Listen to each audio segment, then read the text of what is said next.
देखिए, जिस्म है और खुदा है। जिस्म से खुदा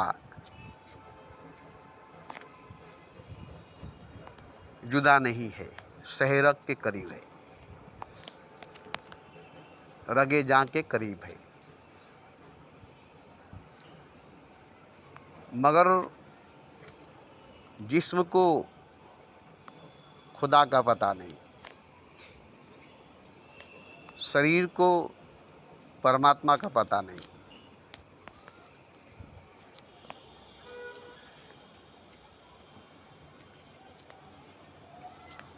क्यों नहीं है? इसलिए कि जिस्म और खुदा दो अलग चीज़ है। शरीर और परमात्मा दो अलग चीज़ है। जैसे समझ लीजिए कि दिया है और रोशनी है।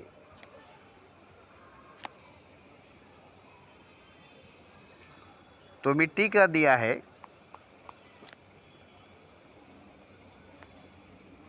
मगर रोशनी मिट्टी की नहीं है। दिए में तेल है,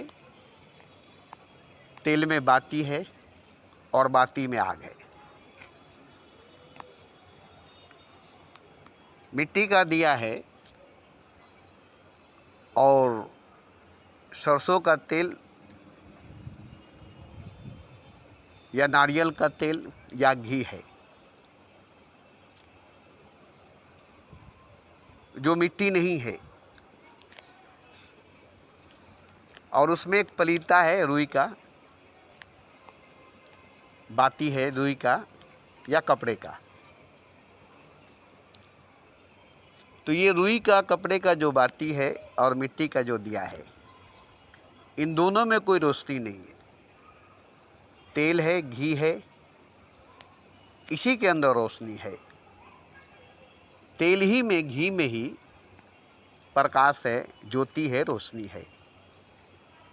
लेकिन अगर आप डायरेक्ट घी को दिए में डाल करके उसमें आग लगा देंगे तो रोशनी नहीं होगी, घी जल जाएगा, बहुत जल्दी ही जलकर ख़त्म हो जाएगा। तेल जल जाएगी और बहुत जल्द ही तेल जलकर ख़त्म हो जाएगी, मगर घर को रोशन नहीं करेगी, घर को धुआं धुआं कर देगी या घर को जला देगी, घर में आग लगा देगी।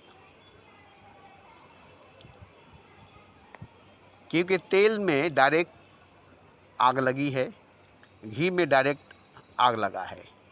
अब घी जल रही है, तेल जल रहा है, आग निकल रही है, धुआं निकल रहा है। इसमें रोशनी नहीं होगी, प्रकाश नहीं होगा, ज्योति नहीं होगी।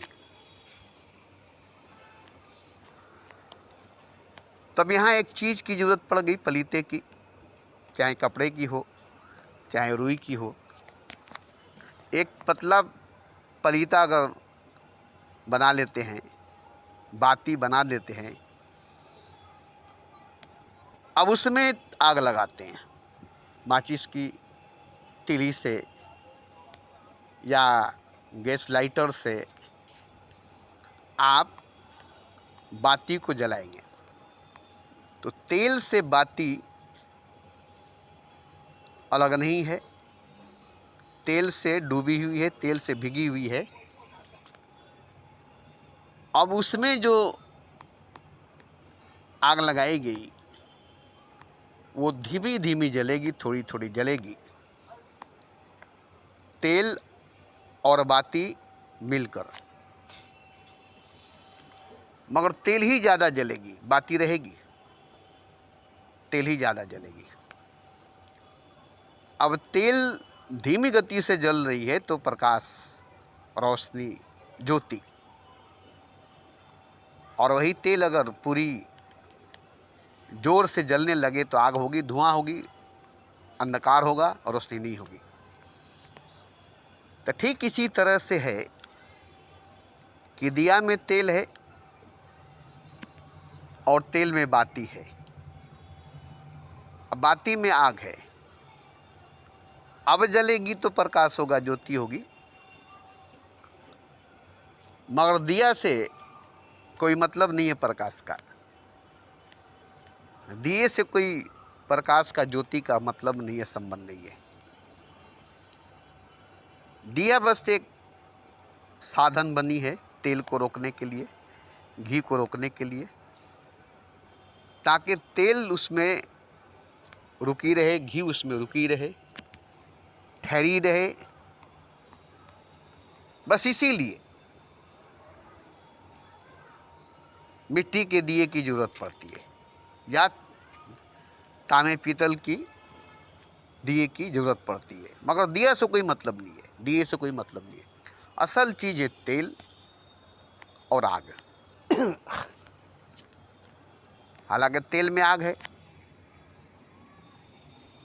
घी में आग है, तेल ही आग है, घी ही आग है, मगर वो आग सोई हुई है, जागी हुई नहीं है, दबी हुई है, प्रकट हुई नहीं है। तो उसको एक आग की जरूरत पड़ेगी। जैसे गैस लाइटर में एक चिंगारी होती है, जब गैस जलाते हैं तो एक चिंगारी फ्रास करती है तो गैस जलना शुरू हो जाती है, वरना गैस निकलेगी, जलेगी नहीं, आग नहीं बनेगी। तो गैस को आग का शक्ल देने के लिए चिंगारी की जरूरत पड़ेगी। गैस लाइटर में जो चिंगारी है, एक चिंगारी एक फ्लास मारती है तो गैस जो निकल रही थी, महक रही थी, अब आग के शक्ल में जलने लगेगी। तो एक चिंगारी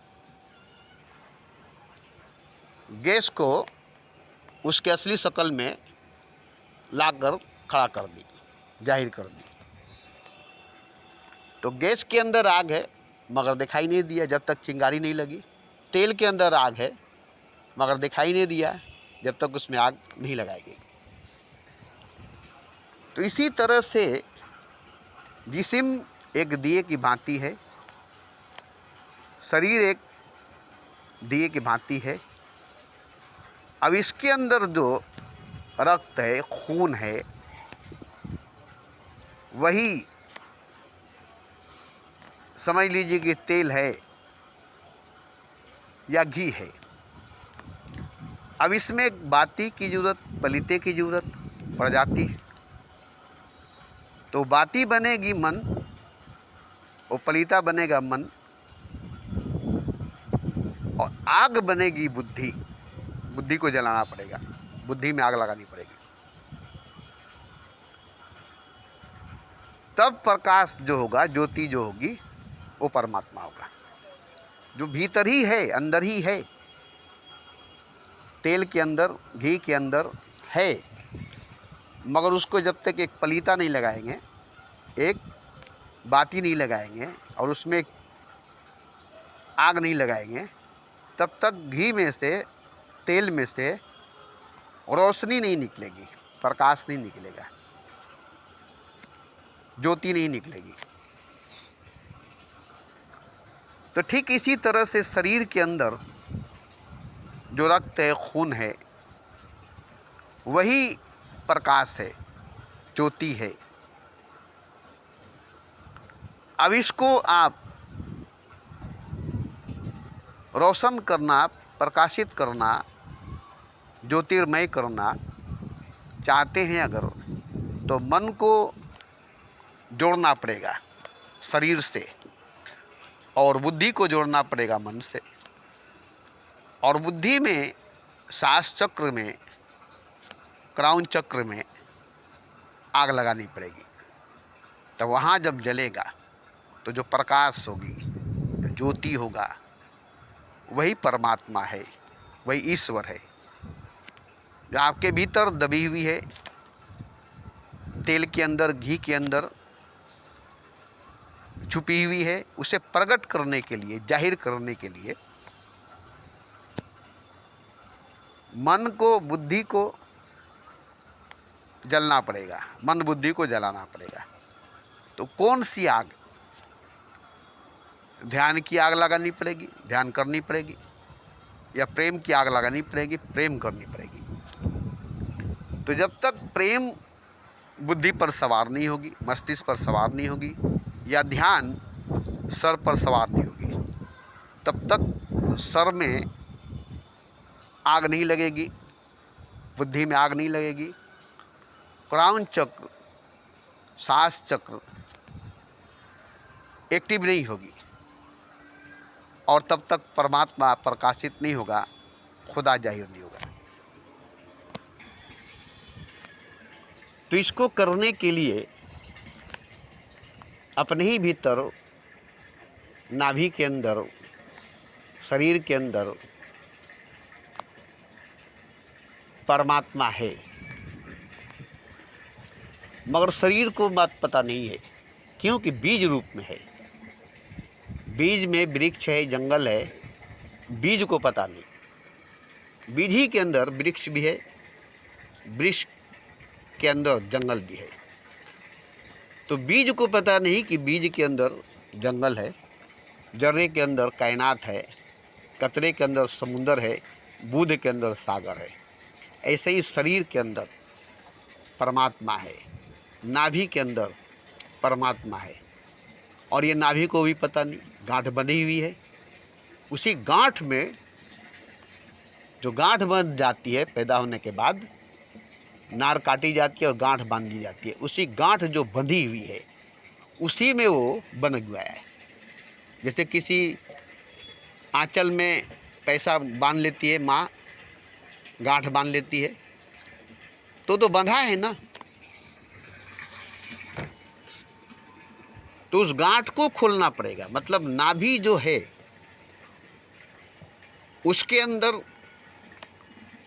जो प्रकाश, जो ज्योति,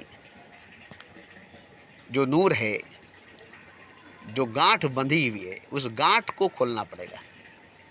और गांठ कैसे खुलेगी? नाभि कैसे खुलेगी? उसमें से प्रकाश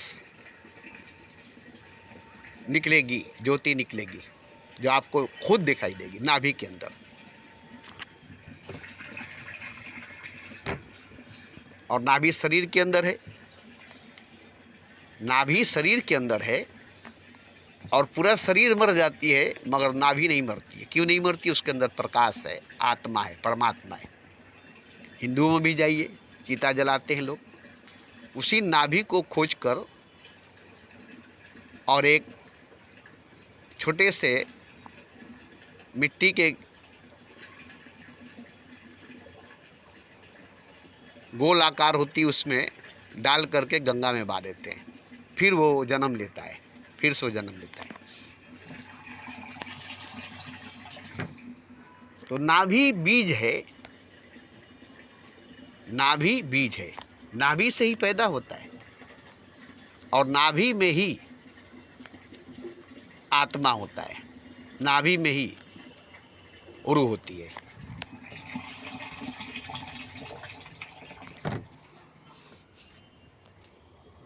और रूह के अंदर खुदा है, आत्मा के अंदर परमात्मा है, जो कि नूर है, प्रकाश है, ज्योति है। अब देखिए कि ये बहुत आसान चीज़ है, बड़ी आसान चीज़ है, मगर बड़ी कठिन, बड़ी मुश्किल हो गई है। क्योंकि नाभि में गांठ जो बंधी हुई है उसी में आत्मा है, और पीछे कुंडलिनी मारकर बैठी हुई शक्ति है। और मूलाधार चक्र, तो जो मूलाधार चक्र है वो एक्टिव होती है, पूरे कायनात के अंदर है, हर प्राणी, हर जीव और निर्जीव के अंदर भी है, जिससे सेक्स, जना, संभोग, भोग, मीटिंग किया जाता है। तो ये तो पूरी कायनात में हो रही है। सूरज चंद्रमा से, धरती आकाश से, एक गैलेक्सी दूसरे गैलेक्सी से, एक पेड़ दूसरे पेड़ से, एक नर एक मादे से, एक मेल एक फीमेल से जुड़ते हैं, तो ये एक शक्ति है जो जोड़ती है। उसका नाम है सेक्सुअल पावर, काम शक्ति, काम ऊर्जा, एनर्जी है। तो ये एनर्जी शरीर को जोड़ती है, जिस्म को जोड़ती है, और इसमें मन बुद्धि भी जुड़ जाती है, और आत्मा भी जुड़ जाता है, और परमात्मा भी जुड़ जाता है। अब ये भोग है, संभोग है, काम वासना सेक्स जना है, ये नीचे की तरफ जाती है, पेशाब के रास्ते से निकलती है। शक्ति, एनर्जी, मन, बुद्धि सब इसमें से पिघल करके, आत्मा भी पिघल करके निकलती है, तभी तो शरीर बनती है, बच्चा पैदा होता है, उसमें आत्मा होती है, उसमें रूह होता है। ये पेशाब के रास्ते से, इंद्रिय के रास्ते से, नफ्स के रास्ते से निकलती है, बहती है, खर्च होती है। और इस तरह से पूरे ब्रह्मांड में, पूरे कायनात में ये प्रक्रिया चलती है। ये सिस्टम है कायनात की, कुदरत की, नेचर की, ईश्वर की, खुदा की। नीचे की तरफ गिरना, हर चीज़ नीचे की तरफ गिरती है। किसी ईंट को फेंकी ऊपर, पानी को उछाली ऊपर, वो नीचे गिर जाएगी। तो ये नेचुरली चीज़ है नीचे गिरना, कुदरती चीज़ है नीचे गिरना। इसलिए नेचर, कुदरत नीचे गिराना जानती है। इसलिए देखिएगा, ईश्वर भी सजदा कराना, झुकाना जानती है। आपको क्या करती है? खड़े हैं, झुकिए, खड़े हैं, झुकिए, झुकने को बताती है, गिरने को बताती है, दंडवत प्रणाम लेट करके कीजिए। तो यहाँ ईश्वर झुकाना जानता है, कुदरत गिराना जानता है। तो ये सिस्टम में है, झुकना है वह ईश्वर के आगे, नफ्स के आगे गिरना होगा, काम वासना के आगे गिरना होगा। तो ये गिरना, ये झुकना, दो ही तो चीज़ है। काम वासना में गिरना और मंदिर मस्जिद में झुकना। खुदा कहता है मेरे आगे झुको, और काम वासना कहता है मेरे आगे गिरो, नफ्स, इंद्री। अब इन दोनों मिल करके गिराते हैं, झुकाते हैं। अब कौन ऐसा है जो इन दो शक्तियों के आगे खड़ा हो जाए, दो ताकत के आगे खड़ा हो जाए? एक कुदरती ताकत, खुदाई ताकत, दूसरा खुदा। एक प्रकृति की, नेचर की शक्ति, दूसरा परमात्मा की शक्ति। एक माया की शक्ति, एक ईश्वर की शक्ति। एक झूठ की ताकत, एक सच की ताकत। अब दोनों ताकत गिराने पर लगी, झुकाने पर लगी है। झुको नहीं तो गुनहगार हो जाओगे, गिरे नहीं तो बेकार हो जाओगे। तो गिरना और झुकना, गिराना और झुकाना नेचर की, कुदरत की, कायनात की, ब्रह्मांड की, माया की, शक्ति की और ईश्वर की, खुदा की सच्चाई और हकीकत है। अब इसमें कौन है जो उठेगा? कोई गुंजाइश है उठने का? किसका मजाल है जो उठ जाए, खड़ा हो जाए, साबित कदम अपने पैरों पर? नेचर नहीं चाहेगी, कुदरत नहीं चाहेगी, कायनात नहीं चाहेगी, ब्रह्मांड नहीं चाहेगी, माया नहीं चाहेगी कि कोई हमारे ऊपर पैर रखे। खुदा भी नहीं चाहेगा, ईश्वर भी नहीं चाहेगा कि किसी के पांव हमारे सर पर पड़े, कोई हमसे ऊपर उठे, कोई हमसे ऊपर चढ़े, कोई हमारे ऊपर चढ़े। मगर जैसे एक चींटी जो है दीवार पर चढ़ जाती है, मगर हाथी नहीं चढ़ सकती है। चींटी दीवार पर चढ़ जाएगी, बार बार गिरेगी, बार बार गिरेगी, मगर चढ़ जाएगी। मगर हाथी दीवार पर नहीं चढ़ सकता है। 100 तल्ला बिल्डिंग पर आप कहेंगे दीवार पर से चढ़ना है हाथी को, तो हाथी नहीं चढ़ सकता है, चूंटी चढ़ जाएगी। तो सूक्ष्म चूंटी है, विराट हाथी है। इसी तरह से विराट को तो दबा लेगी, सूक्ष्म को नहीं दबा सकेगी।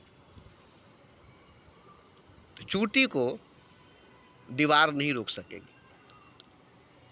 चींटी दीवार पर चढ़ जाएगी और हाथी चढ़ नहीं सकेगी। रोकने की बात नहीं, चढ़ ही नहीं सकेगी। तो इसी तरह से जब आप सूक्ष्म से सूक्ष्म होते चले जाएंगे तो आप ब्रह्मांड से, कायनात से, नेचर से, कुदरत से, माया से और ईश्वर से ऊपर उठ जाएंगे। इसके माथे पर, इसके सर पर तांडव करेंगे, नाचेंगे, या सर का ताज बन जाएंगे। जैसे क्राउन चक्र सर के ऊपर होती है, सास चक्र सर के ऊपर होती है, और ये जब जाग जाती है तो आत्मा परमात्मा का मेल हो जाता है, रूह और खुदा का मेल हो जाता है। तो यहाँ एक चीज़ मैंने देखा है कि हर आदमी, हर इंसान, हर प्राणी, हर जीव, हर निर्जीव एक ही रास्ते पर जा रहा है। वह काम वासना, सेक्स, जना, इंद्री, नफ्स, पेशाब का रास्ता। उसी से पैदा हो रहा है, उसी में जा रहा है, उसी से आ रहा है, उसी में जा रहा है। भोग से पैदा हुआ, भोग में जा रहा है। माता पिता भोग किए, माँ बाप जना किए, सेक्स किए, तो बच्चा पैदा हुआ। बुनियादी है सेक्स, जना, भोग, संभोग, और इसी के शक्ति से, चोट से एक शरीर बनती है, एक जिस्म बनता है।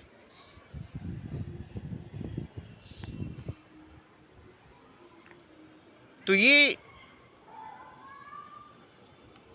तो सभी की है, सबकी है, मगर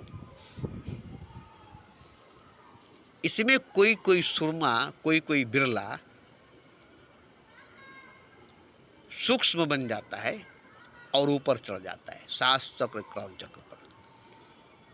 वही शक्ति, वही पावर, वही ऊर्जा काम वासना की, सेक्स, जना की, कुंडलिनी की, अनाहत चक्र की, आज्ञा चक्र की, सब मिलजुल कर सस चक्र पर, क्राउन चक्र पर आ जाती है और सर के तालू पर चढ़ जाती है। तब वो परमात्मा को, ईश्वर को पा जाती है। तो ये आसान भी है, दुश्वार भी है। अगर काम वासना में ज़्यादा डूब गए हैं, सेक्स जना में ज़्यादा डूब गए हैं, तो उसमें से निकलना होगा। कुएं में गिर गए तो उसमें से निकलना होगा, फिर ऊपर चढ़ना पड़ेगा। आप गिर गए हैं तो पहले उठना पड़ेगा, फिर चढ़ना पड़ेगा। तो गिरे हुए इंसान को उठना पड़ेगा, उठा तो फिर चढ़ना पड़ेगा। पहले तो जहाँ से गिरे हैं वहाँ आपको आना पड़ेगा, फिर वहाँ से आपको वहाँ जाना पड़ेगा। तो पहले गिरे हैं तो वहाँ से उठना पड़ेगा, फिर वहाँ से चढ़ना पड़ेगा। तो ये जो ज़्यादा गिर गया है, जो बहुत गिर गया है, जो बहुत नीचे गिर गया है, उसके लिए बहुत कठिन है।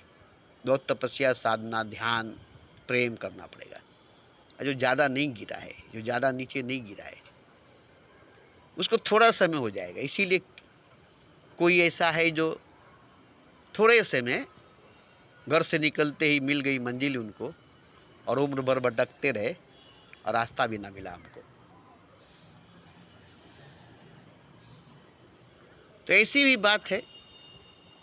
अब दो तरह के लोग हैं जो बहुत ज़्यादा गिरे हुए हैं। ये तादाद ज़्यादा है, बहुत ज़्यादा गिरे हुए लोगों की तादाद नफ्सियाती दबाव में, इंद्रिय के दबाव में, भोग संभोग में, सेक्स जना में डूबे हुए इंसानों की संख्या ज़्यादा है। 95%, 95%। 5% जो है वो ज़्यादा गिरे नहीं, ज़्यादा डूबे नहीं, ज़्यादा दूर गए नहीं। उन्हीं लोगों के लिए आसान है। वही कबीर बने, नानक बने, मोहम्मद बने, बुद्ध बने, महावीर बने। यही 5% है। अब सोचिए 5% लोग हैं ना जो कबीर बने, महावीर बने, नानक बने, मोहम्मद बने, बुद्ध बने, महावीर बने। ये कितने हैं? पूरे मानव जाति में गिने चुने लोग परमात्मा बने, ईश्वर बने। क्यों? ये लोग डूबे हुए नहीं थे, गिरे हुए नहीं थे, इसलिए ये लोग, इनको ज़्यादा उठना नहीं पड़ा, ज़्यादा चढ़ना नहीं पड़ा। तो जो लोग ज़्यादा गिर गए हैं, ज़्यादा डूब गए हैं, हम इतने डूबे हुए हैं कि हम पे हमदर्दी का नज़र डालने वाला खुद ही डूब जाएगा। तो कौन उसे निकालने जाएगा? जो खुद ही डूब जाएगा। वो तो पहले से डूबा हुआ है, अब उसको निकालने जाएंगे तो हम भी डूब जाएंगे। तो क्यों हम उसको निकालने जाएंगे? लेकिन जो अभी अभी डूबा है, जिसे निकाला जा सकता है, जिसे बचाया जा सकता है, अभी गिरा, अभी डूबा, कूद गए, उसको निकाल दिए, लेकिन आज डूबा और 2 दिन 3 दिन हो गया तो उसकी लाश निकलेगी ना, वो जिंदा नहीं निकलेगा ना। लेकिन अभी जो डूबा है, अभी जो गिरा है, उसे निकालेंगे तो जिंदा मिलेगा। बस इसी तरह से जो अभी अभी गिरा है, उसे फौरन निकाल दिया जाए। जैसे कोई कुंवार लड़की 12 साल 14 साल की है, काम वासना में डूब गई, अभी अभी डूबी है। कोई नौजवान लड़का है, काम वासना में डूब गया, अभी अभी डूबा, इसे निकाला जा सकता है क्योंकि अभी डूबा नहीं है पूरा, गिरा नहीं है पूरा। इसे हाथ पकड़ कर निकाला जा सकता है, इसे ऊपर उठाया जा सकता है। लेकिन जो बरसों बरसों डूबे रह गए काम वासना सेक जना में, पूरी लाइफ सेक जना में, काम वासना में गुजार दिए, अब उनको परमात्मा के पास ले जाना, परमात्मा तक पहुंचाना नामुमकिन सी बात है। तो अगर ऐसे इंसान, ऐसे मनुष्य हैं जो अभी अभी गिरे हैं या डूबे हैं, तो उनको निकाल लेने में जल्दी करनी पड़ती है, उसे निकालना पड़ता है। क्योंकि कोई ज़्यादा गिरा नहीं है, ज़्यादा डूबा नहीं है। तो ऐसे इंसान, ऐसे मनुष्य, ऐसे नौजवान लड़की, ऐसे नौजवान लड़का अगर मिल जाए तो उसे हम लोग निकाल सकते हैं। क्योंकि हम भी देखिए 14 साल 15 साल की उम्र में गिरे थे, डूबे थे और हमें पकड़ लिया गया। हम ज़्यादा गिरे नहीं थे, ज़्यादा डूबे नहीं थे, ज़्यादा खोए नहीं थे, ज़्यादा गहराई में नहीं गए थे, इसलिए हमें उठाया गया और हमें 18 वर्ष की उम्र से ईश्वर की तरफ, खुदा की तरफ ले जाया गया। तब हम आज 62 साल की उम्र में पहुँचे। चले तो हम 18 साल की उम्र में, नाभि से चलना शुरू हुआ और सांस चक्र तक पहुँचते पहुँचते 18 से 62 साल जोड़ लीजिए, 18 साल से चले 62 साल में पहुँचे। तो इतनी लंबी सफ़र तय करनी पड़ी। तो खैर इसी ज़िंदगी में, इसी शरीर में, इसी जीवन में हो गई। यही बहुत बड़ी कमाल की बात है। इसी शरीर में, इसी जीवन में, इसी ज़िंदगी में हो गई और हम आज 62 साल की उम्र में पूरा के पूरा ईश्वर, खुदा हो गए हैं। तो ऐसे नौजवान लड़का, नौजवान लड़की 18 साल की, 16 साल की होगी या होगा, और वो अपने जीवन को, अपनी ज़िंदगी को खुदा के तरफ, ईश्वर की तरफ ले जाने के लिए पूरी जीवन लगेगी, तैयार होगा, तो उससे पूरी ब्रह्मांड, पूरी कायनात और हम भी और जितने महापुरुष हैं सब मिलजुल कर, और ईश्वर भी, खुदा मिलजुल कर उसे उठा लेंगे। आसानी से उठ जाएगा, आसानी से। तो हमें भी, खुदा को भी, इसीलिए खुदा कहता है नौजवानी की एक सजदा बुढ़ापे के लाखों सजदों से बेहतर है। तो मुल्क का, मजहब का, घर का, सबका निशाना एक नौजवान पर होता है। माँ बाप का भी निशाना नौजवान लड़के पर होता है। नौजवान लड़का हो गया, अब ये पार्टी पुआ का भी नौजवान, सरकार भी नौजवान को खोजता है, माने सब नौजवान को खोजता है। यहाँ तक कि खुदा भी नौजवान को ही खोजता है, क्योंकि जवानी जब तक है तब तक ही नेचर भी, कुदरत भी नौजवान को ही पकड़ती है। तो ऐसे ही 16 साल 18 साल का कोई अगर है, और अगर कोई 16 साल से 18 साल की उम्र से 50 साल 40 साल की उम्र तक में कम स्नातक जना में ज़्यादा नहीं गया है, नहीं उतरा है, तो वो भी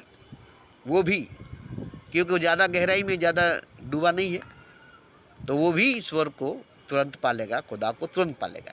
चाहे वो 50 साल का हो, 60 साल का हो, उससे कोई मतलब नहीं, क्योंकि डूबा ज़्यादा नहीं है, उतरा ज़्यादा नहीं है। इसीलिए तो हमें ऐसे ही 50 साल 60 साल के औरत या मर्द की खोज में, या 18 साल 16 साल के नौजवान लड़का लड़की की तलाश में हम हैं, जो अपनी मर्जी से खुदा की तरफ जाना चाहेगा। हालांकि मैं अपनी मर्जी से नहीं गया, मुझे ज़बरदस्ती ले जाया गया, मुझे ज़बरदस्ती पकड़ करके, छान करके, बांध करके, मजबूर करके, हर तरफ से रोक थाम करके ईश्वर के तरफ, खुदा के तरफ ले जाया गया, मजबूर किया गया। मैं मजबूरन गया, मुझे मर्जी नहीं थी जाने का, शौक़ नहीं था। लेकिन आज मैं बहुत खुश हूँ कि मैं मजबूर होकर, लाचार होकर, हर तरफ से हार कर, हर तरफ से हारे तो खुदा को पुकारे। चलो, खुदा की तरफ तो गया, ईश्वर की तरफ तो गया, और खुदा को पाया, ईश्वर को पाया। और खुदा को ईश्वर को पाया ही नहीं, बल्कि खुद ही खुदा, खुद ही ईश्वर हो गया। तो मैं हो गया तो सब हो जाएगा, ये मैं जान चुका हूँ। कबीर हो गए, नानक हो गए, मोहम्मद हो गए, बुद्ध हो गए, महावीर हो गए, ये सब अगर भगवान हो गए तो ये सब कोई बड़ी भारी चीज़ नहीं थे। बुद्धू थे, अनपढ़ गंवार जाहिल थे, उम्मीद थे, निपढ़ थे, ये ज़्यादा पढ़े लिखे शास्त्र के ज्ञानी नहीं थे, और ये लोग भगवान हो गए। देखिए, जितने भगवान हुए हैं, कबीर जाहिल अनपढ़ गंवार, कागज़ पढ़ी नहीं, कागज़ छुआ न कलम पकड़ा, न कलम छुआ न कागज़ पकड़ा, कबीर ने कहा, और हमें ज्ञान हो गया। नानक कभी पढ़ा नहीं, एक बार अलिफ से अल्लाह बोला गया, भाग गया मदरसा छोड़कर, बोला पढ़ लिया, अल्लाह ही को तो पढ़ना था। मोहम्मद उम्मी थे, बुद्ध जाहिल थे, महावीर अनपढ़ थे, ये सब उम्मी, जाहिल, अनपढ़, गंवार। इसीलिए बताया गया कि इसमें डिग्री की जरूरत नहीं है, इसमें ज्ञान की जरूरत नहीं है कि ज्ञान होगी, डिग्री होगी तो नहीं, इसमें ध्यान और प्रेम की जरूरत है। जितना गहरा ध्यान, जितना गहरा प्रेम होगा, उतना ही ईश्वर के पास, खुदा के पास जल्दी जाना होगा। बस ज्ञान रोकेगी, ज्ञान ही तो रोकता है, ज्ञान ही तो बांधता है, ज्ञान ही बांधा है। शास्त्र, ग्रंथ, वेद, उपनिषद, कुरान, गीता, रामायण, ये सब बांधा है, ये सब रोकती है, ईश्वर के पास जाने नहीं देती, खुदा के पास जाने नहीं देती, ईश्वर तक, खुदा तक पहुंचने नहीं देती। और सब समझते हैं कि इसी से हम जाएंगे, यही हमें ले जाएगा। और ये लाठी का काम करता है, अंधा लाठी लेकर मंजिल तक जा सकता है, ये अंधा बनाकर रखेगा। अंधा के लिए लाठी है ना, आँख वाले के लिए तो लाठी नहीं है। अंधा को चिराग दे दीजिएगा तो क्या वो रास्ता तय कर लेगा? अंधा के लिए तो चिराग नहीं है, अंधा के लिए लाठी है। तो ये सब चिराग नहीं है, सब लाठी है। लाठी पकड़ कर अंधा ही चल सकते हैं ना, आँख वालों को चिराग मिल जाए तो रास्ता तय कर लेगा। तो इसी तरह से आप अगर सोचेंगे कि गीता, रामायण, बाइबल, कुरान, उपनिषद पढ़ कर के हम ईश्वर को पा लेंगे, ईश्वर तक चले जाएंगे, तो कितने मर गए, पोथी पढ़त जग मुआ भयो, पंडित भयो न कोई, अढ़ाई अखर प्रेम के जो पढ़े सो ही पंडित होई। तो यहाँ तो खोल कर दिया गया है और सच बता दिया गया है। विवेकानंद 34 बरस में मर गया, नौजवानी में रामकृष्ण परमहंस को पा लिया, और वो आध्यात्मिक के रास्ते पर कामयाब हो गया। कितना कम उम्र में, कितना कम उम्र में एक बूढ़ा आदमी मिला उसको, एक बूढ़ा ज्ञानी मिला, ब्रह्म ज्ञानी मिला उसको।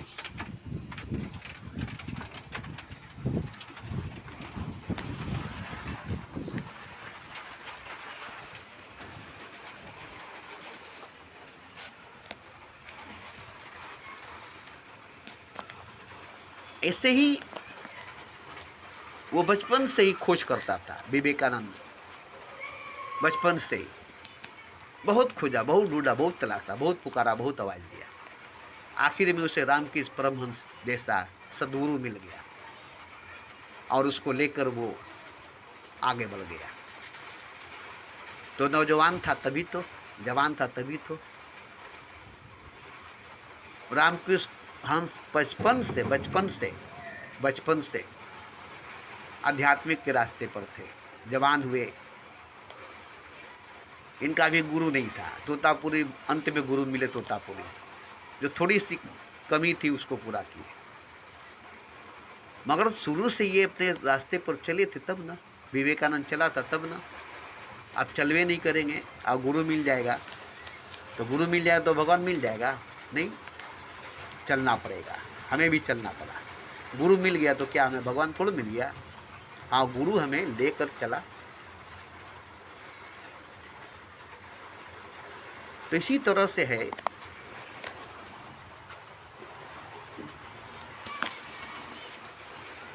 कि आप जहां से गिरे हैं वहीं से उठना पड़ेगा। एक सीढ़ी जो आप नीचे ले गई है, उसी सीढ़ी से आप ऊपर जा सकते हैं। तो काम वासना से आप नीचे गिरे हैं, तो काम वासना से ही आप ऊपर उठेंगे। एक ही सीढ़ी है जिससे आप ऊपर भी उठ सकते हैं और नीचे भी गिर सकते हैं, ऊपर भी चढ़ सकते हैं, नीचे भी उतर सकते हैं। ये जो काम वासना है, ये सीढ़ी है जो आप नीचे की तरफ उतरे हैं, नीचे की तरफ गिरे हैं, और यही काम वासना आपको ऊपर की तरफ उठाएगी। दूसरा चीज़ नहीं, काम वासना ही, सेक जना ही फिर से आपको ऊपर ले जाएगी। ये नहीं कि आपको ध्यान करना पड़ेगा, साधना करनी पड़ेगी, नहीं, सेक्स ही करना पड़ेगा, जना ही करनी पड़ेगी, मीटिंग ही करना पड़ेगा, मिलन ही करना पड़ेगी, भोग ही संभोग ही करना पड़ेगा। अब गिरे हैं तो उठने के लिए ये करना पड़ेगा। फ़र्क सिर्फ इतना है कि पहले गिरने के लिए किए ये सब काम, और ये सब काम को करके आप गिर गए। अब इससे उठने के लिए करेंगे, ये सब काम करके आप उठेंगे। तो सेक्स करके, जना करके, भोग करके, संभोग करके समाधि तक पहुँचेंगे। इसी से कहा गया है संभोग से समाधि तक, संभोग से समाधि की ओर।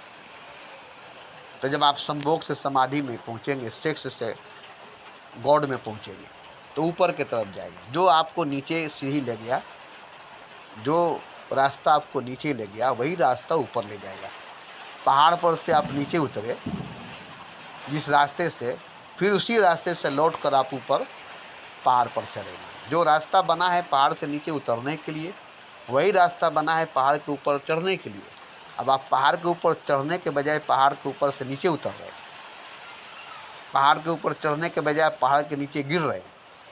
तो उठने के लिए, गिरने के लिए, चढ़ने के लिए, उतरने के लिए एक ही रास्ता है, और एक ही रास्ता आपको चढ़ाने में भी काम करेगी, गिराने में भी काम करेगी, उठने में भी, गिरने में भी काम करेगी। तो रास्ता एक ही है। आप उस रास्ते से नीचे उतरे हैं,